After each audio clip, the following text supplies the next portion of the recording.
অনেক ভালো লাগতেছে। তোমরা হলো যে মানে যারা একটা সরকারকে ফেলাই দিয়ে একবার আমল পরিবর্তন হচ্ছে। আর এই অ্যাডমিশন তো সামান্য ব্যাপার, পুরা বিশ্বকে যারা তাক লাগিয়ে দিতে পারছে তারা একটা ইউনিভার্সিটিতে চান্স পাবে না, এটা তো মানাই যায় না। আর আমার পরিচয় দিয়ে নেই, আমি চাই Mohammad Ziauddin.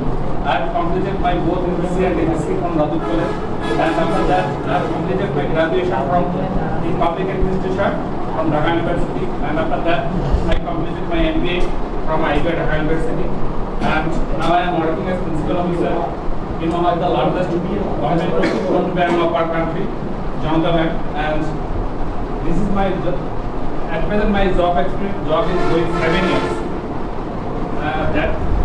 That means I have got some promotion, and তোমাদের সাথে বাংলায় বলি, আমি ইংলিশও বলি, কারণ ইংলিশ বলে তোমরা সবার বুঝতে পারবা না। ইউনিভার্সিটি অ্যাডমিশন টেস্টের জন্য তো অনেক কিছুই করতে হয়, বাংলা ইংলিশ সাধারণ জ্ঞান সবগুলোই করতে হয়, তবে সবচেয়ে গুরুত্বপূর্ণ হলো ইংলিশ। কারণ ইংলিশে ছাত্রছাত্রীরা বুঝতে পারে না যে কোনটা করতে হবে, কোনটা করতে হবে না, কীভাবে করতে হবে। আর ইংলিশে যেহেতু নিয়মকানুনের কিছু ব্যাপার সেবার আছে, আর আমাদের স্কুল কলেজের যে গতানুগতিক ধারা, অনেক টিচারের মধ্যে দেখা যায় ল্যাকিংস থাকে, তারা ঠিকমতো বুঝাতে পারে না, যেভাবে গাইডলাইন করা দরকার সেভাবে গাইডলাইন করতে পারে না। এই জন্য ইংলিশের মধ্যে একটা দুর্বলতা থাকে। ইংলিশের জন্য 3টা জিনিস মেনলি দরকার, সেটা হচ্ছে vocabulary, grammar are reading capability একটু থাকা দরকার। ইউনিভার্সিটি অ্যাডমিশন টেস্টের জন্য রিডিং ক্যাপাবিলিটি খুব বেশি থাকার দরকার নেই, কিন্তু থাকতে হবে। কারণ বড় বড় সেন্টেন্স দিলে ওটার মানে বুঝতে হবে। তুমি যদি সেন্টেন্সের মানেই না বুঝো, একটা ফিলিংসের নাম দিলে একটা সেন্টেন্স দিয়া, তাহলে তো সম্ভব নয় এটা পারো। এই জন্য রিডিং ক্যাপাবিলিটি থাকতে হবে। আর ভোকাবুলারি তো করতেই হবে। ভোকাবুলারি তো মুখস্থ করলেই হয়, কিন্তু মুখস্থ করার সাথে সাথে ভোকাবুলারি করার কিছু টেকনিক আছে। যেমন রুট ওয়ার্ড দিয়ে ভোকাবুলারি শেখা যায়, আবার মেনোমিনিক্সের সাথে মানে কোনো একটা ইয়ের সাথে মনে রাখা যায়। এরকম যেমন মর্টালিটি, ইমর্টালিটি, এই যে লিটি শব্দটা যতগুলোর সাথে থাকে, মরণশীলতা, এরকম কিছু বিবিক সাবজেক্ট দেওয়া ভোকাবুলারি অনেকভাবে শেখা যায়। এই নিয়ম কানুনগুলো শিখতে হবে, তাহলে জিনিসটা একটু সহজ হবে। আর 2টা জিনিস লাগবে, পরিশ্রম করতে হবে, হার্ড ওয়ার্ক করতে হবে, কিন্তু পরিশ্রমটা করতে হবে, কিন্তু পরিশ্রমটা করতে হবে স্মার্টলি পরিশ্রম। কারণ গাধাও তো পরিশ্রম করে। একজনে দেখা যাবে 10 ঘন্টা পরিশ্রম দিয়ে একটা আউটপুট নিয়ে আসছে, আর একজন 1 ঘন্টা পরিশ্রম দিয়ে ওই আউটপুটটা নিয়ে আসছে।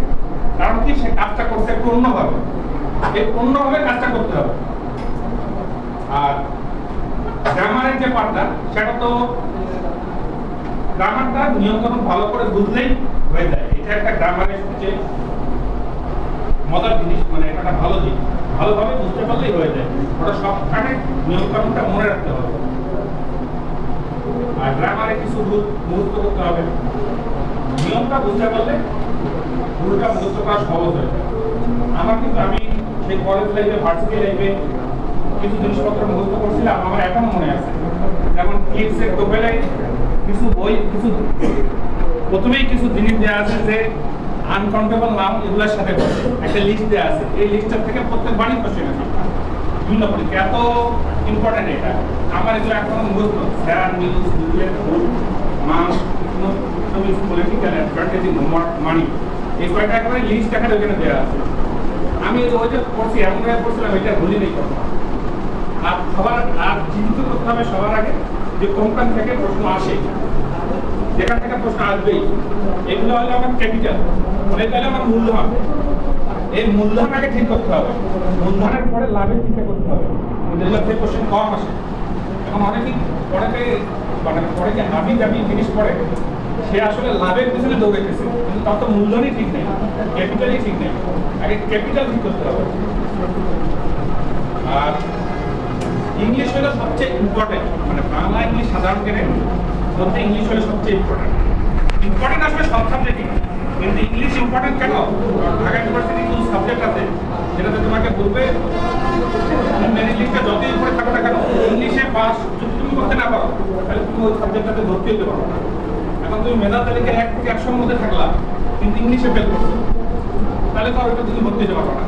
কিন্তু যে 800 কম হয়েছে, সে যদি একটা পাস করে, সে ভর্তি হবে। এই জন্য ইংলিশে পাস করতেই হবে। প্রত্যেকবার দেখা যায় ঢাকা ইউনিভার্সিটির একটা বড় অংশ ভালো করার বড় চান্স পায় না, কারণ তারা ইংলিশে ফেল করে বসে। ইংলিশে আগে পাস করাটা এখানে নিশ্চিত করতে হবে।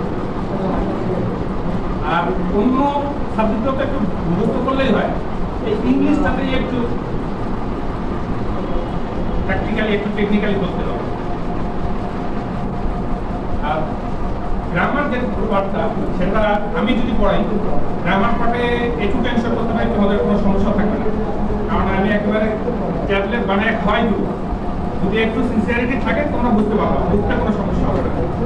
কারণ আমি একটা খুব শর্টকাটে বলে দেবো যে এই নিয়ম, এটার পর এটা হয়, আমি একটা কিছু বলবো, একটা নিয়ম বলবো, এটার পরে ওইটার থেকে আর 5-7টা উদাহরণ বানাই দিব। তোমরা যদি একটু সিনসিয়ার থাকো তাহলে গ্রামার পার্টটা কোনো সমস্যাই না। আর ভোকাবুলারি ওই যে কতগুলো টেকনিক আছে, আমি টেকনিকগুলো শিখিয়ে দিব। তোমরা যদি ওই অনুযায়ী পড়ো অবশ্যই সাকসেস হবে, মানে না পারার কিছু নেই, শুধু একটু এফোর্ট দিতে হবে। রাস্তা আমি দেখাই দিব। আর আমি ঢাকা ইউনিভার্সিটির আইবিএম থেকে এমবিএ করছি। ঢাকা ইউনিভার্সিটির আইবিএম নাম শুনছো তোমরা? এটা এখানে ইংলিশ কিন্তু সবচেয়ে কঠিন। ঢাকা ইউনিভার্সিটির আইবিএতে যত টাফ কোশ্চেন হয়, এত টাফ কোশ্চেন আর বাংলাদেশে কোথাও হয় না ইংলিশে বিষয়ে। এই জন্য আমি পড়াইলে ইংলিশ ইনশাআল্লাহ থাকবে না। আর অন্যরা যেটা কঠিন মনে করে, যেটা সবাই পারতেছে না, সেটা ভালো করার মধ্যেই আসল ব্যক্তিত্ব। ইংলিশ হলো সেই সাবজেক্ট, ইংলিশ একটু ভালো করে পড়লে ভালো নাম্বার পাওয়া সম্ভব। সবার আগে একটা ড্রিম থাকতে হবে। তোমরা যেখান থেকে আসছো না কেন, যে যার যে অবস্থান থেকে আসছো না কেন, ড্রিম থাকতে হবে। আমি ঢাকা ইউনিভার্সিটিতে পড়বো, এই ড্রিমটাই কিন্তু সবচেয়ে বড় কথা। কারণ আমেরিকার যে প্রেসিডেন্ট বারাক ওবামা, সেও কিন্তু দরিদ্রঘর থেকে আসছে। সে যখন স্কুলে বলছিল যে আমি আমেরিকার প্রেসিডেন্ট হবে, সে সবাই হাসছিল, কিন্তু তার মধ্যে ওই ড্রিমটা ছিল। আমাদেরকে ওই ড্রিমটা দেখতে হবে যে আমি ঢাকা ইউনিভার্সিটি একটা ভালো সাবজেক্টে একটা ভালো সাবজেক্ট চান্স পাবো। এবং এটা কিন্তু খুব গুরুত্বপূর্ণ একটা জিনিস, বিশাল ভাইটাল একটা জিনিস। কারণ তুমি যখন চান্স পাবা, আর তোমার যে ফ্রেন্ডটা চান্স পাবে না, একই সাথে তুমি পড়াশোনা করছো, তার সাথে তোমার একটা বিশাল পার্থক্য হয়ে গেল।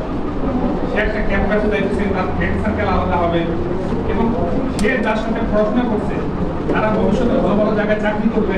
তার পুরো জিনিসটা একরকম হয়ে গেল, আর তোমার লাইফটা আরেক রকম হয়ে গেল। আর এটা সম্ভব এই 3-4 মাসে ভালো করতেই সম্ভব। এই জন্য এই 3-4 মাসে মাথায় চিন্তা একটাই রাখতে হবে যে আমাকে একটা ভালো জায়গায় চান্স পেতে হবে। কারণ স্কুল কলেজে কি করবো এটা তো মানুষ এখন জিজ্ঞেস করবে না। এই পরিচয়টাই হবে সবচেয়ে বড় পরিচয়।